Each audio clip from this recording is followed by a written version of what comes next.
Ahmedabad plane हादसे के बाद जब केदार घाटी के गौरीकुंड से ये हेलीकॉप्टर क्रैश होने की खबर आई तो एक बार फिर से कई परिवार टूट पड़े। 7 लोगों की इस हादसे में जान गई है और इसमें जान गंवाने वाला एक शख्स भारतीय सेना का रिटायर्ड कर्नल भी था। रविवार 15 जून को गौरीकुंड के जंगलों में जब आर्यन एविएशन का हेलीकॉप्टर क्रैश हुआ तो 4 महीने के जुड़वा बच्चों ने हमेशा के लिए अपने पिता को खो दिया। अपने बच्चों के लिए इस शख्स ने सेना से रिटायरमेंट लिया, करीब 15 साल तक सेना में रहकर देश की सेवा की और वो अकेले सेना में नहीं था बल्कि उनकी पत्नी भी सेना में इस वक्त भी देश की सेवा कर रही है। वह आज भी लेफ्टिनेंट कर्नल के पद पर तैनात हैं और अपनी सेवा दे रही हैं।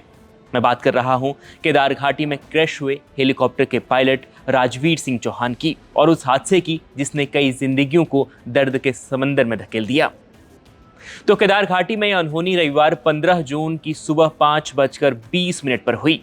एक हेलीकॉप्टर सुबह सवेरे केदारनाथ से यात्रियों को लेकर गौरीकुंड आ रहा था, लेकिन गौरीकुंड हेलीपैड से कुछ दूरी पर कुछ ऐसा हुआ कि चॉपर क्रैश हो गया और गौरीकुंड के जंगलों में जा गिरा और हेलीकॉप्टर में भयंकर आग लग गई।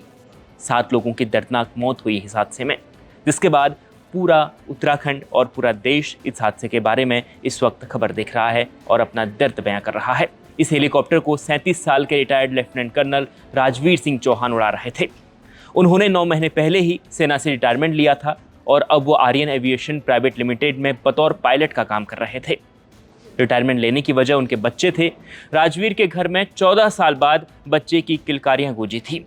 उनकी पत्नी भी सेना में लेफ्टिनेंट कर्नल थी, तो राजवीर ने ही फैसला लिया कि बच्चों की देखभाल के लिए वो रिटायरमेंट लेंगे और साथ में साइड बाय साइड कुछ काम भी कर लेंगे। इसीलिए उन्होंने इस हेलीकॉप्टर कंपनी के साथ यहाँ पर नौकरी ज्वाइन की और वो इस सीजन केदारनाथ यात्रा जब चलती है तो इस वक्त हेलीकॉप्टर उड़ाते थे। 4 महीने पहले राजवीर के घर में जुड़ा बच्चों ने जन्म लिया। उनके घर जयपुर में खुशी का माहौल था, पूरा परिवार साथ में रहकर खूब मस्ती करता था। लेकिन यह खुशी शायद राजवीर और उनके परिवार के नसीब में ज़्यादा दिनों तक नहीं थी। सेना की नौकरी छोड़कर उन्होंने जिस नौकरी को पकड़ा वह उनके लिए अभिशाप बन गई और उन्हें ही निगल गई। फिर इस हादसे को लेकर राजवीर के पिता ने बताया कि राजवीर ने लैंडिंग से पहले एक लास्ट मैसेज दिया था कि लैंडिंग के लिए वह लेफ्ट टर्न ले रहे हैं, जिसके बाद हादसा हो गया और उनके परिवार को कोई मैसेज नहीं गया। इस हादसे में जान गंवाने वाले लोग जो साथ थे और उसमें से एक 2 साल का बच्चा भी शामिल था, जिसकी दर्दनाक मौत हो गई है। इस खबर पर इतना ही। देश दुनिया की तमाम खबरों के लिए देखते रहिए India.com।